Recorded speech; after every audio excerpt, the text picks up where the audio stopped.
Samantala, hindi bababa sa 30 Chinese vessels ang namataang nagkukumpulan sa Rosal Reef kung saan dating nakita mga patay at durog na corals sa West Philippine Sea. Ang Vietnam naman na may inaangkin ding parte sa South China Sea, patuloy na pinapalawak ang mga okupado nilang isla. May unang balita si Chino Gaston. Matapos ang tila patintero ng rubber boats ng China at Pilipinas sa Sabina Shoal at pangaharas ng China Coast Guard sa medical evacuation ng Philippine Coast Guard sa BRP Sierra Madre sa Ayungin Shoal, namataan ngayon ang kumpulan ng di bababa sa 32 Chinese maritime militia vessel sa Rosal o Iroquois Reef.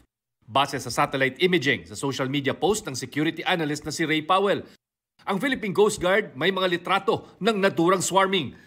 Ni-radio challenge pa ng kanilang barkong BRP Dato Pagbuaya ang mga militia vessel pero wala raw sumagot. Hindi rin daw nangingisda ang mga nadatnang militia vessel. Minomonitor ito ngayon ng Philippine Navy at Coast Guard. Nasa loob ng Exclusive Economic Zone ng Pilipinas ang Rosal Reef.